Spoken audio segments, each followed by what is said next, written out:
नमस्कार दोस्तों, panther academy में आप सभी लोगों का हार्दिक स्वागत है। उम्मीद है आप सारे लोग स्वस्थ होंगे, मस्त होंगे और अपनी सफलता के लिए निश्चित रूप से प्रयासरत होंगे। मैं आपका दोस्त दैनिक समसामयिकी की सीरीज लेकर आपके बीच में उपस्थित हूं। उम्मीद है आपको यह सेशन पसंद आ रहा होगा। आइए हम लोग डेली की तरह सेशन की शुरुआत 2 शब्द मोटिवेशनल कोट से करें, क्योंकि आपके अंदर सकारात्मक ऊर्जा का प्रवाह बना रहे और अपने लक्ष्य को आप प्राप्त कर सकें। इसी क्रम में यह देखिए 4 लाइन बड़ी सुंदर सी दी गई है। वादे से अपने मुकरेंगे नहीं, जब ठान ली है मंजिल को पाने की तो उसे पाने से पहले रुकेंगे नहीं। मतलब असफलताएं आएंगी, कठिनाइयां आएंगी, हम रुकने वाले नहीं हैं। जीवन में कठिनाइयों का आना पार्ट ऑफ लाइफ है और उससे निजात पाना आर्ट ऑफ लाइफ है। इसी उद्देश्य को लेकर आगे बढ़ना है और सफलता के शिखर तक जाना है। आइए हम लोग सेशन की शुरुआत करें और देखें महत्वपूर्ण प्रश्नों की यह सीरीज। देखिए दिया गया हाल ही में चर्चा में रहा ह्यूमन राइट द्वारा वर्ल्ड रिपोर्ट 2023 का कौन सा संस्करण जारी किया गया। देखिए यह विकल्प दिया गया, पहला 33वां, दूसरा 18वां, तीसरा 51वां, चौथा 17वां। यहां जो सही विकल्प होगा, विकल्प नंबर ए सही होगा। 33वां संस्करण जारी किया गया। साथ ही साथ अगर हम बात करें तो ह्यूमन राइट मतलब मानवाधिकार के क्षेत्र में कार्य करने वाली संस्था के आधार पर रिपोर्ट जारी किया गया। इसमें भारत के परिप्रेक्ष्य में क्या कहा गया। सबसे पहला बिंदु अगर बात करें तो यहां मीडिया पर आक्रमण व्यापक हुआ है, व्यापक और तीव्र हुआ है। साथ ही साथ अगर हम बात करें दूसरे बिंदु की तो आपको ध्यान रखना है, दूसरे बिंदु में यहां पर सुप्रीम कोर्ट के कुछ आदेशों का या जो जज फैसले हैं उन फैसलों की सराहना भी की गई है। जैसे पहला आपका समलैंगिकता को अपराध की श्रेणी से बाहर किया गया, दूसरा राजद्रोह को समाप्त किया गया, और तीसरे क्रम में ही ध्यान रखना है गर्भपात का समान कानून जो है ये लागू किए जाने की घोषणा की गई है। किसके द्वारा? तो सुप्रीम कोर्ट के द्वारा किया गया है। ये इसकी प्रशंसा के परिप्रेक्ष्य में कहा गया है। इसी क्रम में अगर हम बात करें फंडामेंटल राइट की तो किस भाग में है, तो आपको ध्यान रखना है भाग 3 में है। ये कितने अनुच्छेद 12 से लेकर अनुच्छेद 35 तक। इसी क्रम में राज्य के नीति निर्देशक सिद्धांत किस भाग में है, तो आपको ध्यान रखना है यहां पर ये अनुच्छेद 36 से लेकर अनुच्छेद 51 तक राज्य के नीति निर्देशक तत्वों की बात की गई है। अगर इसी क्रम में हम बात करें तो आपको ध्यान रखना है कि 2022 का जो शांति का नोबेल पुरस्कार है वो किसे प्रदान किया गया है, तो आपको ध्यान रखना है यूक्रेन और रूस की मानवाधिकार के क्षेत्र में कार्य करने वाली 2 संस्थाओं को दिया गया है। साथ ही साथ एक व्यक्ति बेलारूस के वेलास्की को दिया गया है, यह भी आपको ध्यान रखना है। इसी क्रम में आपको ध्यान रखना है अगर राष्ट्रीय मानवाधिकार आयोग के अध्यक्ष की बात की जाए कि वर्तमान में कौन है, तो अरुण कुमार मिश्रा जी जो हैं ये राष्ट्रीय मानवाधिकार के अध्यक्ष के रूप में हैं। यहां बात हो रही थी यूएनओ की, तो आपको ध्यान रखना है यूएन में, यूनाइटेड नेशन में अगर बात करें इसकी स्थापना 24 अक्टूबर 1945 को होता है और इसका मुख्यालय न्यूयॉर्क, कहां स्थित है? न्यूयॉर्क में स्थित है।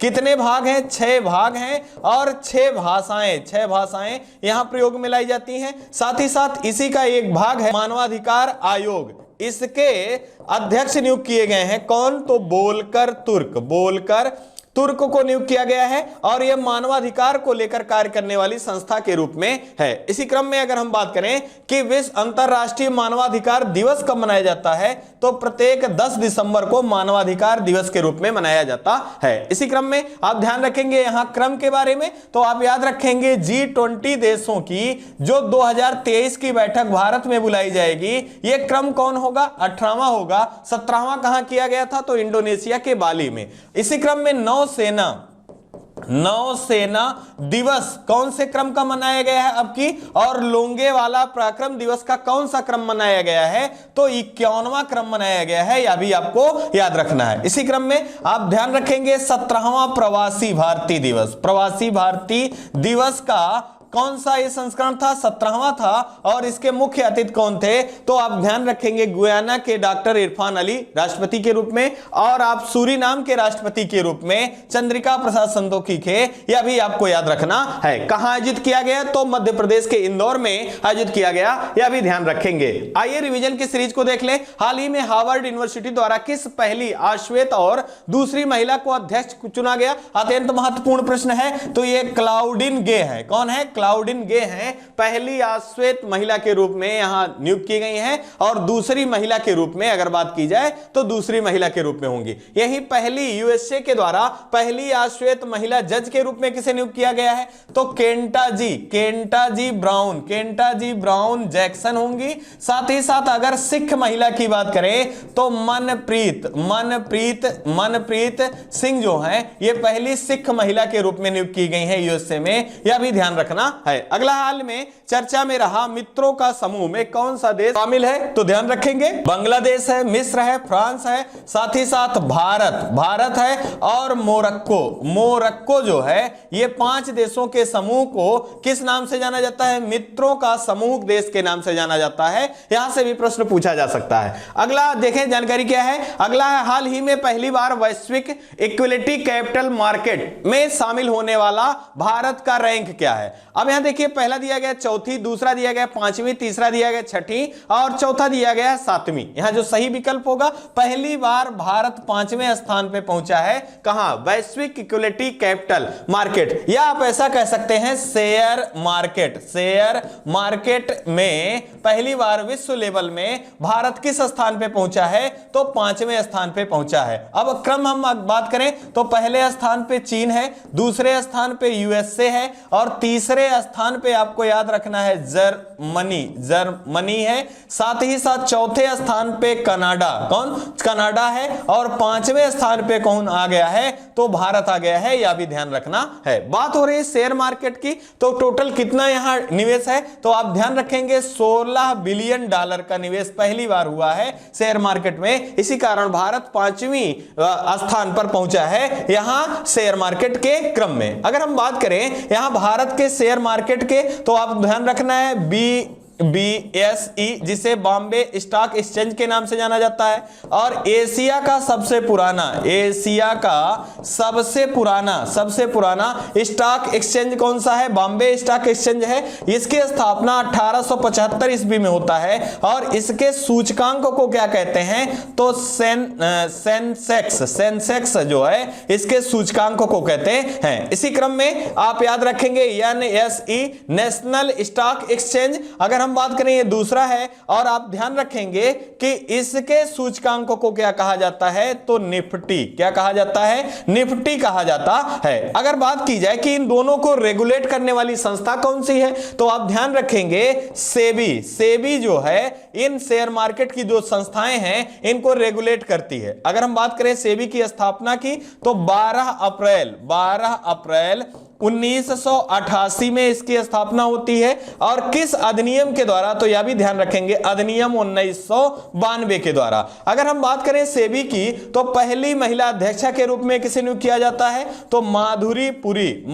पुरी बुच को नियुक्त किया जाता है। यह भी आपके लिए अत्यंत महत्वपूर्ण प्रश्न के रूप में है। आइए इसी क्रम में हम लोग अगली जानकारी को देखें। अगला है हाल ही में चर्चा में रहा डियर मून प्रोजेक्ट यात्रा में एकमात्र भारतीय कौन होंगे, तो देव जोशी होंगे, और ये जापान के एक व्यापारी के द्वारा 6 लोगों को अंतरिक्ष में ले जाने की घोषणा की गई है, यह भी ध्यान रखना है। अगला हाल ही में अपने करियर में 50 विकेट और 10,000 रन बनाने वाले दुनिया के तीसरे खिलाड़ी कौन बने हैं, तो जो रूट बने हैं, यह भी आपको याद रखना है। देखिए दिया गया हाल ही में समुद्रयान मिशन को किस मंत्रालय के द्वारा प्रारंभ किया गया है। देखिए पहला दिया गया शिक्षा मंत्रालय, दूसरा पृथ्वी विज्ञान और प्रौद्योगिकी मंत्रालय, तीसरा नीति आयोग, चौथा महिला एवं बाल विकास मंत्रालय। यहां जो हमारा सही विकल्प होगा, विकल्प नंबर बी सही होगा। समुद्रयान मिशन जो है ये नीली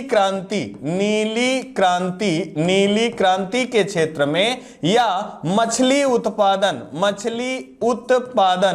उत्पादन के क्षेत्र में किया गया प्रयास है। और इसको किसने संभावित किया है? तो पृथ्वी विज्ञान और प्रौद्योगिकी मंत्रालय के द्वारा संभव किया गया है। यहां एक पिक्चर में आपको दिखाया गया है यान। इस यान का मत्स्य जो है इसका नाम है मत्स्य वाहन है और ये समुद्र के 6000 मीटर गहराई तक इसको भेजा जाएगा और 3 सदस्यीय दल इसमें शामिल होगा। साथ ही साथ ये किसके द्वारा बनाया गया है? तो चेन्नई के द्वारा यहां पर इसका निर्माण किया गया है मत्स्य का। आपसे पूछा जा सकता है मत्स्य वाहन का संबंध किसके द्वारा है? तो पृथ्वी विज्ञान मंत्रालय के द्वारा है। और इसके केंद्रीय मंत्री कौन है? तो जितेंद्र सिंह जी हैं। और इसका उद्देश्य क्या है? तो नीली क्रांति को बढ़ावा देना या मछली उत्पादन में बढ़ावा देना। आपको याद रखना है समुद्रयान पृथ्वी विज्ञान और प्रौद्योगिकी मंत्रालय की पहल है। इसी क्रम में शिक्षा मंत्रालय का आपको ध्यान रखना है। अगर बात की जाए पहले शिक्षा मंत्रालय को किस नाम से? तो मानव विकास मंत्रालय के नाम से जाना जाता था। अब वर्तमान में इसे शिक्षा मंत्रालय के नाम से जाना जाता है। वर्तमान में इसके केंद्रीय मंत्री कौन है? तो धर्मेंद्र प्रधान जी जो हैं ये केंद्रीय शिक्षा मंत्री के रूप में हैं। इसी क्रम में अगर पूछा जाए भारत में पहली बार शिक्षा नीति कब लागू हुआ था? 1986 ईस्वी में और लगभग 34 वर्षों के बाद पहली बार इसमें संशोधन किया गया और नई शिक्षा नीति लागू किया गया 2020 में। कौन? 2020 में किसकी सिफारिश पर? के कस्तूरी रंगन की सिफारिश पर। अगर हम बात करें प्राइमरी स्तर की लागू करने वाला पहला राज्य कौन सा है? तो उत्तराखंड राज्य है, पहला है प्राइमरी स्तर पर। और उच्च स्तर की बात करें तो नई शिक्षा नीति जारी करने की घोषणा किसने कर रखा है? तो गोवा के द्वारा किया गया है, यह भी ध्यान रखना है। इसी क्रम में नीति आयोग को नहीं भूलेंगे। अगर पूछा जाए सरकार का थिंक टैंक के नाम से किस संस्थान को जाना जाता है? तो नीति आयोग को जाना जाता है। ये कब इसकी स्थापना? 1 जनवरी 2015 को होता है। और वर्तमान में इसके सीईओ कौन है? तो परमेश्वरन अय्यर जो हैं इसके वर्तमान में सीईओ हैं। और उपाध्यक्ष की बात करें डॉक्टर सुमन बेरी। कौन? डॉक्टर सुमन बेरी हैं, यह भी आपको याद रखना है। इसी क्रम में महिला एवं बाल विकास मंत्रालय की बात करें तो स्मृति ईरानी जी जो हैं ये महिला और बाल विकास मंत्रालय की केंद्रीय मंत्री हैं। साथ ही साथ अल्पसंख्यक मंत्रालय का अतिरिक्त प्रभार किसके पास है? तो स्मृति ईरानी जी के पास है, यह भी आपको ध्यान रखना है। इसी क्रम में आइए हम लोग आगे महत्वपूर्ण जानकारी को सीखेंगे। हाल ही में गति शक्ति विश्वविद्यालय बड़ोदरा के प्रथम चांसलर के रूप में किसे नियुक्त किया गया? तो अश्वनी वैष्णव जी को नियुक्त किया गया। और गति शक्ति अगर बात करें गति शक्ति की बात बजट में की गई है तो कितने? तो आप ध्यान रखें कितने स्तंभों की? 7 स्तंभों की। और इसी क्रम में भारत का पहला गति शक्ति विश्वविद्यालय कहां स्थापित किया जाता है? गुजरात के बड़ोदरा में। और इसके चांसलर कौन नियुक्त किए जाते हैं? अश्वनी वैष्णव। वर्तमान में आप ध्यान रखेंगे एमआईटी मंत्री कौन है? अश्वनी वैष्णव जी हैं। साथ ही साथ रेलवे मंत्रालय के केंद्रीय मंत्री कौन है? तो अश्वनी वैष्णव जी हैं, यह भी आपको ध्यान रखना है।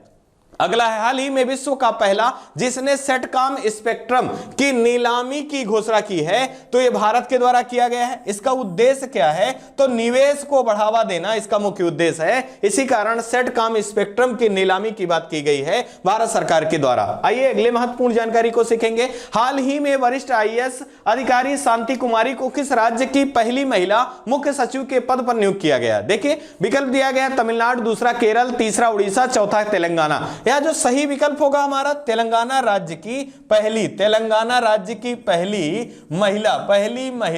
महिला मुख्य सचिव के रूप में किसे नियुक्त किया गया है? तो आपको ध्यान रखना है कौन है? तो शांति कुमारी। कौन है? शांति कुमारी जी को नियुक्त किया गया है। अब यहां तेलंगाना से बहुत सारी जानकारियां हैं जो कि आपकी परीक्षाओं में पूछा जाता है। अगर बात की जाए भारत का नवीनतम राज्य के रूप में गठित होने वाला राज्य कौन है? तो 2 जून 2014 2014 को आंध्र प्रदेश से भारत का 29वें राज्य के रूप में गठन किसका हुआ था? तेलंगाना का। अगर बात करें तेलंगाना की, इसकी राजधानी क्या है? हैदराबाद। हैदराबाद है। यहां के मुख्यमंत्री कौन है? ये के चंद्रशेखर राव। के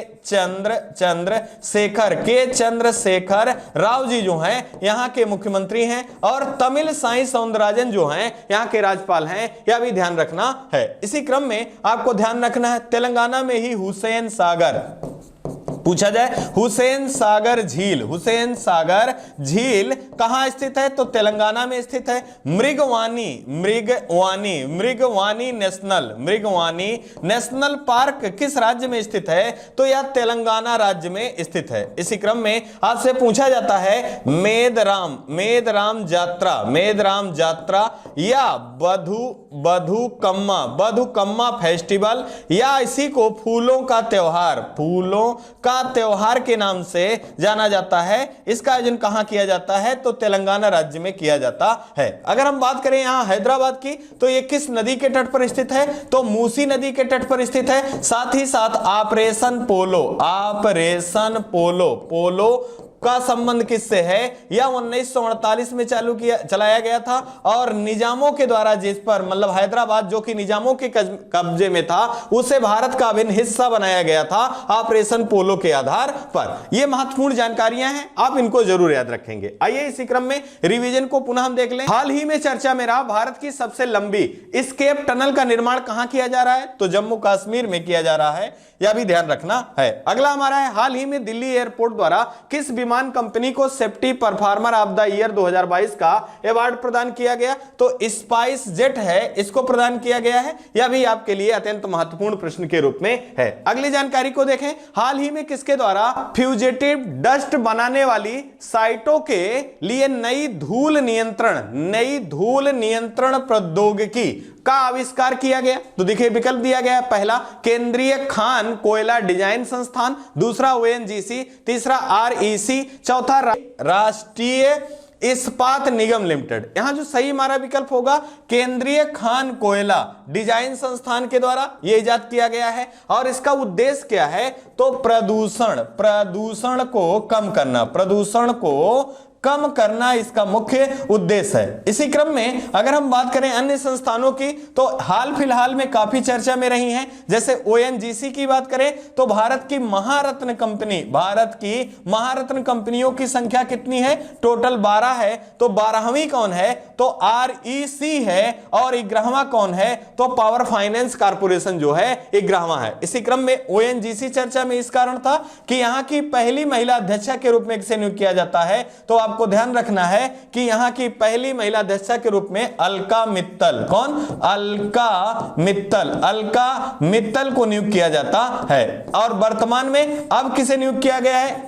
तो अरुण कुमार जी को ओएनजीसी का प्रमुख के रूप में नियुक्त किया गया है। इसी क्रम में अगर हम बात करें अंतरराष्ट्रीय इस्पात निगम लिमिटेड के हाल ही में अध्यक्ष बनाए गए हैं। कौन बनाए गए हैं? तो सतीश पाई। कौन है? सतीश पाई हैं, इन्हें बनाया गया है। इसी क्रम में आपको ध्यान रखना है, अगर विश्व में बात की जाए, विश्व में इस्पात के उत्पादन में भारत का स्थान कौन सा है? तो दूसरा स्थान, सेकंड स्थान भारत का है। यह भी आपके लिए अत्यंत महत्वपूर्ण प्रश्न के रूप में है। अब यहां बात हो रही है प्रदूषण की, तो आपको ध्यान रखना है दिल्ली सरकार के द्वारा हाल ही में PM 2.5 पार्टिकुलेटेड मैटर के आधार पर भारत की सबसे प्रदूषित शहर के रूप में किसे चुना गया है? तो दिल्ली को चुना गया है। और दूसरे स्थान पर कौन है? तो उत्तर प्रदेश का जिला है गाजियाबाद। दूसरे स्थान पर गाजियाबाद है। इसी क्रम में डस्ट से संबंधित नो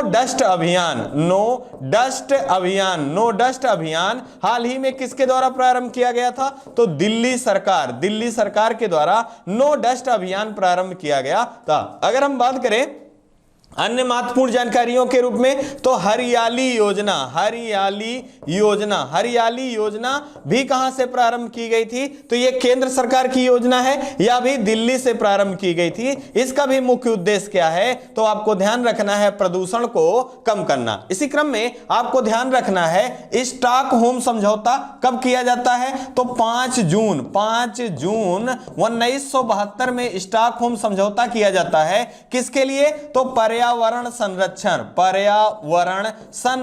संरक्षण के लिए स्टॉकहोम कन्वेंशन किया जाता है। इसी कारण प्रत्येक वर्ष 5 जून को विश्व पर्यावरण संरक्षण दिवस के रूप में मनाया जाता है। 2022 की थीम क्या है? तो यह भी ध्यान रखें, ओनली ऑन अर्थ जो है यह 2022 की विश्व पर्यावरण दिवस की थीम है, यह भी ध्यान रखना है। और इसी स्टॉकहोम समझौते को पर्यावरण के क्षेत्र में मैग्ना कार्टा किस समझौता को कहा जाता है? तो स्टॉकहोम समझौता को कहा जाता है, यह भी आपको याद रखना है। आइए रिवीजन की सीरीज को पुनः एक बार देख लें। हाल ही में रक्षा मंत्री श्री राजनाथ सिंह द्वारा कौन सा युद्धपोत को भारतीय नौसेना में शामिल किया गया है? तो मुर्मुगाओ को शामिल किया गया है, यह भी आपको याद रखना है। अगला है, हाल ही में अग्नि 5 का सफल परीक्षण कहां से किया गया? तो उड़ीसा के, जिसे पहले व्हीलर द्वीप के नाम से जाना जाता था, अब इसका नाम क्या हो गया है? एपीजे अब्दुल कलाम द्वीप नाम है इसका। यहीं से अग्नि 5 का सफल परीक्षण किया गया है। और इसकी मारक क्षमता कितनी है? तो आप ध्यान रखेंगे 5000 किलोमीटर इसकी मारक क्षमता है। और अग्नि सीरीज की ये कौन सी है? ये 5वीं सफल मिसाइल है, इसको आपको ध्यान रखना है। अगले महत्वपूर्ण जानकारी को देखें। हाल ही में चर्चा में रहा रणजी ट्रॉफी इतिहास का दूसरा सर्वाधिक स्कोर किसके द्वारा बनाया गया? देखिए, पहला दिए गए विकल्प वीवी निवालकर, दूसरा पृथ्वी शाह, तीसरा संजय माजेकर, तीसरा ईशान किशन। यहां हमारा जो सही विकल्प होगा पृथ्वी शाह के द्वारा बनाया गया। पृथ्वी शाह के द्वारा हाल ही में रणजी ट्रॉफी का दूसरा सर्वाधिक जो रिकॉर्ड है वो बनाया गया। अगर हम बात करें यहां क्रम में कि पहला किसका है, तो वीवी निवालकर का है, ये पहले स्थान पे है। और दूसरे स्थान पर कौन हो गए? तो पृथ्वी शाह हो गए। और यहां आपको ध्यान रखना है कि तीसरे स्थान पर कौन है? तो संजय माजेकर जी हैं, यह भी आपको याद रखना है। अगर हम बात करें रणजी ट्रॉफी की, इसकी शुरुआत कब होती है? रणजीत सिंह के नाम से इसका नाम पड़ा है रणजी ट्रॉफी। इसकी शुरुआत कब होती है? 1934 में इसकी शुरुआत होती है। और पहला मैसूर और मद्रास के बीच में आयोजित किया जाता है। इसी क्रम में हाल ही में 2021 की रणजी ट्रॉफी पहली बार किसने जीता है? तो मध्य प्रदेश के द्वारा जीता गया है, यह भी आपको ध्यान रखना है। इसी क्रम में ईशान किशन को नहीं भूलना है। अगर पूछा जाए कि दोहरा शतक लगाने वाले दुनिया के सबसे तेज खिलाड़ी कौन बने हैं? तो ईशान किशन बने हैं, यह भी ध्यान रखना है। बात हो रही है क्रिकेट की, तो आपको ध्यान रखना है कि अपने पदार्पण मैच में तिहरा शतक लगाने वाले पहले बल्लेबाज कौन हैं? तो शकीबुल गनी हैं, जो कि बिहार राज्य से संबंधित हैं। इसी क्रम में आपको नहीं भूलना है, अगर एक मैच में 10 विकेट प्राप्त करने वाले पहले खिलाड़ी कौन हैं? तो आप ध्यान रखेंगे एजाज अहमद हैं। और इन्होंने किस टीम के खिलाफ ये किया था? तो ये न्यूजीलैंड की तरफ से खेलते हैं और भारत के प्रति इन्होंने 10 विकेट प्राप्त किया था। अगर हम बात करें यहां अन्य जानकारी की, तो 1000 मैच खेलने वाला विश्व का पहला देश कौन सा बना है? तो हाल ही में भारत बना है। और ये 1000वां मैच कहां पर खेला गया? तो आप ध्यान रखेंगे मोटेरा स्टेडियम, जिसका नाम अब परिवर्तित करके क्या किया गया है? नरेंद्र मोदी स्टेडियम किया गया है। यहां पर 1000वां मैच भारत के द्वारा खेला गया है। इसी क्रम में आप ध्यान रखेंगे T20 वर्ल्ड कप का ये 8वां संस्करण था। कहां आयोजित किया गया था? तो ऑस्ट्रेलिया में आयोजित किया गया था। विजेता कौन रहा? तो इंग्लैंड दूसरी बार विजेता के रूप में, और उप विजेता के रूप में पाकिस्तान रहा। साथ ही साथ अगर बात करें IPL की, ये 15वां संस्करण संस्करण था, कहां आयोजित किया गया? यूएई में। विजेता कौन रहा? तो गुजरात की टीम जिसके कप्तान हार्दिक पांड्या थे, ये विजेता रहा। उप विजेता के रूप में कौन रहा? तो आपको ध्यान रखना है, राजस्थान रॉयल्स जो है उप विजेता के रूप में रहा है। ये कुछ क्रिकेट से संबंधित जानकारियां हैं जो कि परीक्षाओं में पूछी जा सकती हैं। इसी क्रम में रिवीजन की सीरीज को पुनः एक बार देख लें। हाल ही में भारत और नेपाल के बीच सूर्य किरण का संयुक्त प्रशिक्षण अभ्यास कहां प्रारंभ किया गया? तो नेपाल में, और ये 2 वर्ष में एक बार आयोजित किए जाने वाला युद्धाभ्यास है। तो ये अल्टरनेट, कभी नेपाल में कभी भारत में इसका आयोजन किया जाता है। आपको सिर्फ याद रखना है कि सूर्य किरण युद्धाभ्यास किस देश के साथ आयोजित किया जाता है? भारत और नेपाल के बीच में आयोजित किया जाता है। अगला हमारा अत्यंत महत्वपूर्ण प्रश्न है, हाल ही में किन भारतीय उत्पादों को जीआई टैग प्रदान किया गया? तो देखिए, गमोचा दिया गया है। ये रुमाल है, कहां का? ये असम राज्य का रुमाल है। इसी क्रम में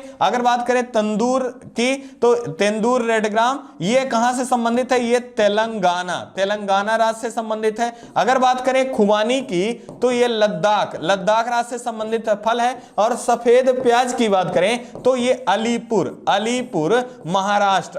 महाराष्ट्र राज्य से संबंधित है। बात हो रही जीआई टैग की, तो अधिनियम आप जरूर याद रखें, अधिनियम 1999 के द्वारा, और इसे लागू कब किया जाता है? 2003 में, और पहली बार 2004 में जीआई टैग भारत में दिया जाता है। किसे दिया जाता है? तो आप ध्यान रखेंगे, दार्जिलिंग चाय को दिया जाता है। इसी क्रम में मोस्ट जीआई टैग का किसे हाल ही में दिया गया है? तो हैदराबादी हलीम को दिया गया है। और जीआई महोत्सव का आयोजन कहां किया गया था? तो हाल ही में वाराणसी में किया गया था। यह भी आपको ध्यान रखना है। आइए अगली जानकारी को सीखें। देखिए, अगला है, हाल ही में पूर्व केंद्रीय मंत्री शरद यादव जी का निधन हो गया। इनका कार्य क्षेत्र क्या था? देखिए, पहला दिया गया मध्य प्रदेश, दूसरा उत्तर प्रदेश, तीसरा बिहार और चौथा हिमाचल प्रदेश। यहां जो सही विकल्प होगा, इनका कार्य क्षेत्र अगर पूछा जाए तो ये बिहार राज्य से संबंधित थे। बिहार की राजधानी क्या है? पटना है। और इसका गठन कब किया जाता है? 1912 ईस्वी में। और वर्तमान में इसके मुख्यमंत्री कौन है? तो नीतीश कुमार जी जो हैं इसके मुख्यमंत्री हैं। और फागू चौहान जी जो हैं यहां के राज्यपाल हैं। यह भी ध्यान रखना है। इसी क्रम में आपको ध्यान रखना है, ये जनता दल यू से संबंधित, यूनाइटेड जनता दल से संबंधित थे। और ये 7 बार सांसद के रूप में भी रहे हैं। और इनका हाल ही में निधन हो गया। आपको याद रखना है कि शरद यादव जी का निधन हो गया। और इनका कार्य क्षेत्र कौन सा राज्य था? बिहार था। और ये लंबे समय तक राज्यसभा में और सांसद के रूप में भी सेवा दे चुके हैं। अगर हम बात करें इनके जन्म स्थली की, तो मध्य प्रदेश, जन्म इनका जो हुआ था ये मध्य प्रदेश में हुआ था। अब हाल फिलहाल के दिनों में कुछ महत्वपूर्ण शख्सियत हैं जिनका निधन हुआ है। यहां से प्रश्न पूछा जा सकता है, तो आपको एक क्रम में याद रखना है। जैसे अगर पूछा जाए चर्चित लोगों में, तो शिंजो आबे का हाल ही में निधन हुआ था। ये कहां से संबंधित हैं? तो ये जापान के सबसे लंबे समय के प्रधानमंत्री के रूप में रहे हैं शिंजो आबे। इनका नारा में गोलियों से मारकर हत्या कर दिया गया था। इसी क्रम में आपको याद रखना है मुलायम सिंह यादव, ये भारत के रक्षा मंत्री भी रहे हैं। और 3 बार उत्तर प्रदेश के मुख्यमंत्री भी रहे हैं। इनका भी हाल ही में निधन हो गया था। साथ ही साथ आपको याद रखना है, भारत के वारेन बफेट कहे जाने वाले, शेयर मार्केट के राजा या वारेन बफेट कहे जाने वाले राकेश झुनझुनवाला का भी निधन हो गया। और आपको याद रखना, आकाशा एयरलाइंस का संबंध किससे है? तो राकेश झुनझुनवाला से संबंधित है। इसी क्रम में आपको याद रखना है साइरस मिस्त्री, इनका भी एक्सीडेंट के द्वारा निधन हो गया था। इनको भी ध्यान रखना है कि प्रधानमंत्री नरेंद्र मोदी जी की माता जी का हाल ही में निधन हुआ है। इनका नाम क्या था? हीराबेन। ये 100 वर्ष की अवस्था में इनका निधन हुआ है। और भारत के पहले मतदाता इनका नाम क्या था? तो श्याम शरण नेगी। और इनका 106 वर्ष में हाल ही में निधन हो गया है। और ये हिमाचल प्रदेश से संबंधित थे, यह भी ध्यान रखना है। और और जम्मू कश्मीर राज्य के पहले ज्ञानपीठ पुरस्कार प्राप्त करता रहमान राही इनका भी हाल ही में निधन हुआ है, यह भी ध्यान रखेंगे। अंतरराष्ट्रीय में अगर बात करें तो एक और याद रखें, एलिजा वेज द्वितीय का निधन हुआ है। यह ब्रिटेन की सम्राज्ञी थी और लंबे समय तक, लगभग 70 वर्षों तक इन्होंने अपना कार्य किया है। और यहां पर हाल ही में नए सम्राट घोषित किए गए हैं। कौन? तो किंग चार्ल्स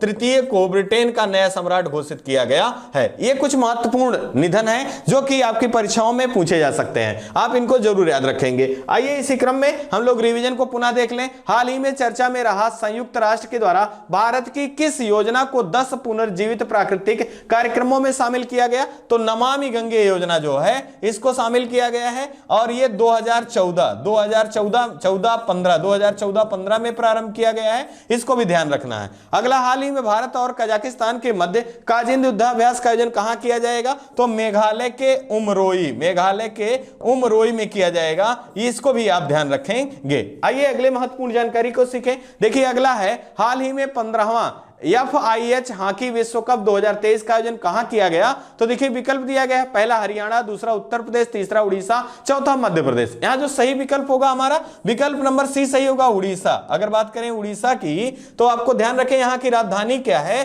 तो भुवनेश्वर जो है यहां की राजधानी है। और यहां के मुख्यमंत्री कौन है? तो नवीन पटनायक जी जो हैं यहां के मुख्यमंत्री हैं। और विश्व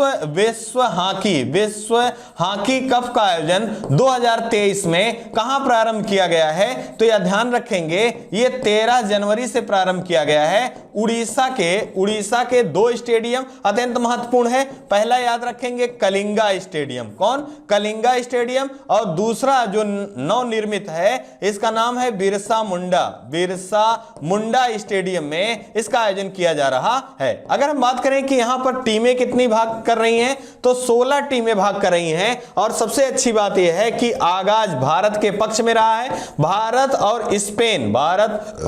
और स्पेन के बीच में जो मैच हुआ उसमें भारत को जीत प्राप्त हुई है, यह भी आपको ध्यान रखना है। अगर हम बात करें यहां फीफा की, अभी तक सबसे सफल देश की कौन सी टीम रही है? किस देश की टीम सबसे सफल टीम के रूप में रही है? तो पाकिस्तान की टीम जो है यहां की टीम ये सबसे सफल टीम के रूप में रही है। ये 4 बार हॉकी विश्व कप का खिताब जीत चुकी है, यह भी आपको ध्यान रखना है। इसी क्रम में आप ध्यान रखेंगे अंतरराष्ट्रीय हॉकी संघ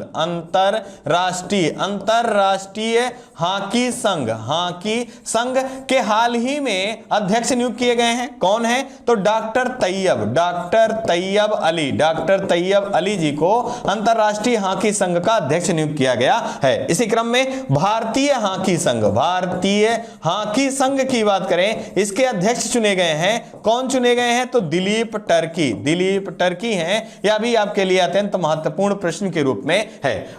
इसी क्रम में हम लोग कुछ महत्वपूर्ण खेलों से संबंधित जानकारियां देख लेते हैं। अगर आपसे पूछा जाए खेलो इंडिया यूथ का 4था संस्करण कहां आयोजित किया गया था? तो हरियाणा के पंचकुला में। और पदक तालिका में पहले स्थान पर कौन रहा? तो हरियाणा रहा। अगर बात करें खेलो इंडिया यूनिवर्सिटी गेम का 3रा संस्करण का आयोजन कहां किया जाएगा? जो कि 2023 में किया जाएगा, तो यह उत्तर प्रदेश में किया जाएगा। इसी क्रम में अगर हम बात करें हाल ही में खेलो इंडिया यूथ गेम का 5वां संस्करण का आयोजन कहां किया जाएगा? जो कि 2023 में, तो यह मध्य प्रदेश के शहरों में किया जाएगा, यह भी आपको ध्यान रखना है। आइए हम लोग रिवीजन को पुनः देख लेते हैं। हाल ही में कौन सा देश 2023 में अगले फुटबॉल क्लब विश्व कप की मेजबानी करेगा? तो मोरक्को करेगा। और मोरक्को की राजधानी क्या है? रबात है। अगला है, हाल ही में चर्चा में रहा ओलंपिक 2022 में आयोजन समिति के CEO के रूप में किसे नियुक्त किया गया है? तो सिंडी हुक को नियुक्त किया गया है, यह भी ध्यान रखना है। यहां आप 2032 रखेंगे क्योंकि 2032 का ओलंपिक का आयोजन कहां किया जाएगा? ऑस्ट्रेलिया में किया जाएगा,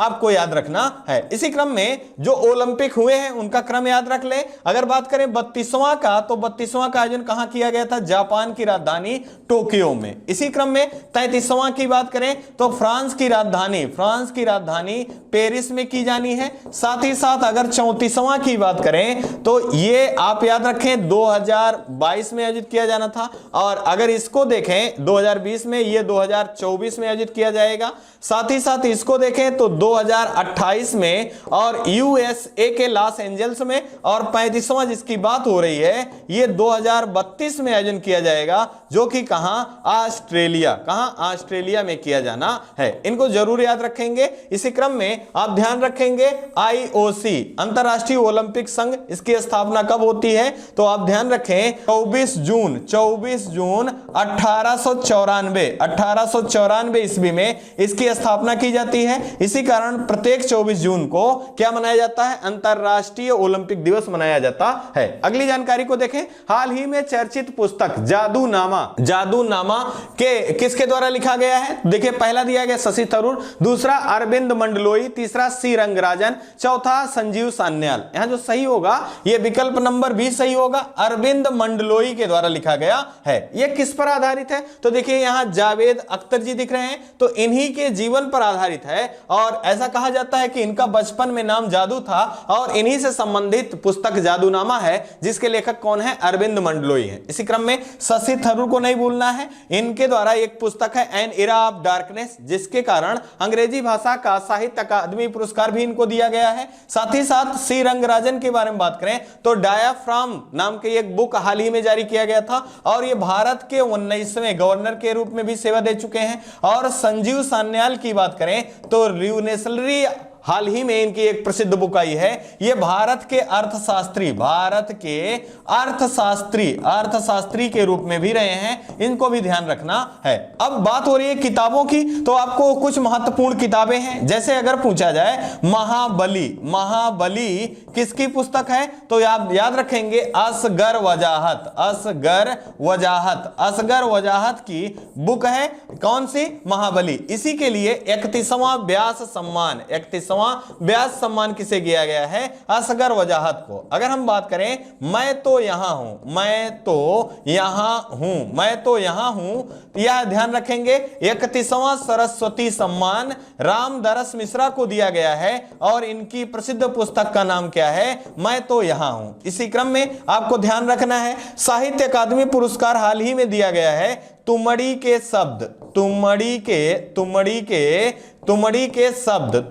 शब्द के लिए हिंदी में साहित्य अकादमी पुरस्कार दिया गया है। किसे दिया गया है तो बद्री नारायण जी को दिया गया है, यह भी ध्यान रखेंगे। इसी क्रम में पहली अंतरराष्ट्रीय बुकर पुरस्कार जीतने वाली महिला के रूप में रेत की समाधि के लिए दिया गया है। क्या नाम है तो आप ध्यान रखेंगे गीतांजलि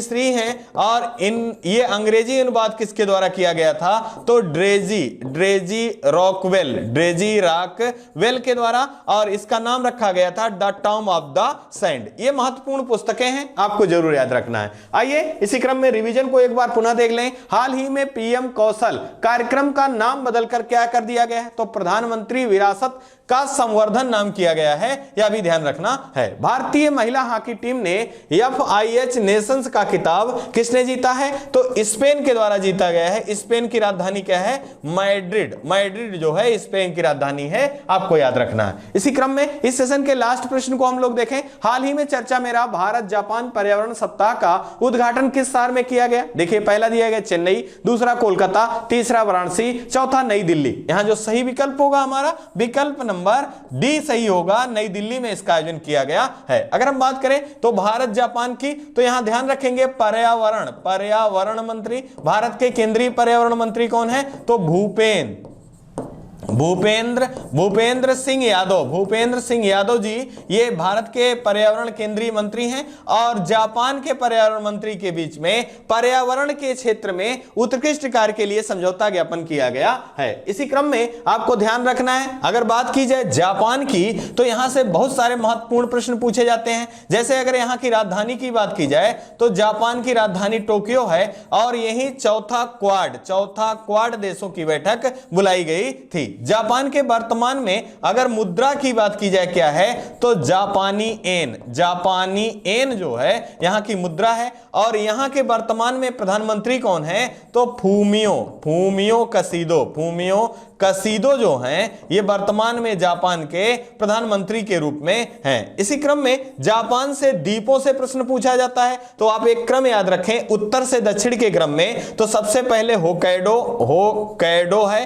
दूसरे पर आप ध्यान रखेंगे होन्शु, दूसरा पे होन्शु है, तीसरे पर आप शिकोकु है और चौथे पे आप ध्यान रखेंगे क्यूशु जो है ये चौथे स्थान पर है। ये उत्तर से दक्षिण का क्रम है। इसी क्रम में अगर हम बात करें नागासाकी परमाणु दुर्घटना का संबंध कहां से है, जापान से है। हिरोशिमा परमाणु दुर्घटना का संबंध कहां से है, जापान से है। यह भी आपको ध्यान रखना है। इसी क्रम में आप ध्यान रखेंगे कि भारत विश्व की 5वीं अर्थव्यवस्था किस देश को पिछाड़कर बना है तो ब्रिटेन को पीछे छोड़कर यह 5वीं अर्थव्यवस्था के रूप में भारत बना है। यह भी ध्यान रखना है। बात हो रही है आयोजनों की, तो आप ध्यान रखेंगे चेन्नई से आप याद रखेंगे 44वां शतरंज ओलंपियाड का आयोजन कहां किया गया था, इसका शुभंकर थुम्बी था और इसका आयोजन कहां किया गया था तो तमिलनाडु की राजधानी चेन्नई में। इसी क्रम में आपको ध्यान रखना है अंडर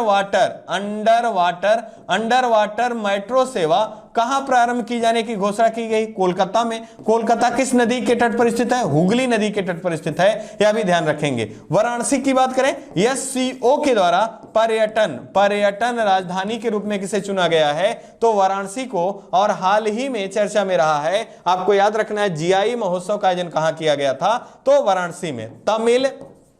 तमिल संगमम का आयोजन कहां किया गया था तो यह वाराणसी में आयोजन किया गया था। ये सारे महत्वपूर्ण प्रश्न हैं, आपको जरूर याद रखने हैं। रिवीजन की लास्ट सीरीज को देख लें। हाल ही में विवो प्रो कबड्डी लीग 2022 का 9वां सीजन किसने जीता है तो जयपुर पिंक पैंथर के द्वारा जीता है और उप विजेता पुंडेरी पल्टन रही है। हाल ही में 2022 में मनाया जा रहा द्वितीय सुशासन सप्ताह कब से प्रारंभ किया गया तो 19 दिसंबर से प्रारंभ किया गया और कब तक ये 25 दिसंबर तक। 25 दिसंबर को सुशासन दिवस के रूप में मनाया जाता है। ये 10 प्रश्नों की सीरीज यही समाप्त हो रही है और उम्मीद है आपको ये सेशन या चैनल के द्वारा दी गई जानकारियां समझ में आ रही होंगी और अच्छा लग रहा होगा। अगर ऐसा है तो आप चैनल को लाइक करना, शेयर करना, सब्सक्राइब करना ना भूलें। आप अपना प्रेम इसी तरह चैनल के प्रति बनाए रखें। आप अपना और अपने परिवार का खूब ढेर सारा ध्यान रखें। जय हिंद, जय भारत।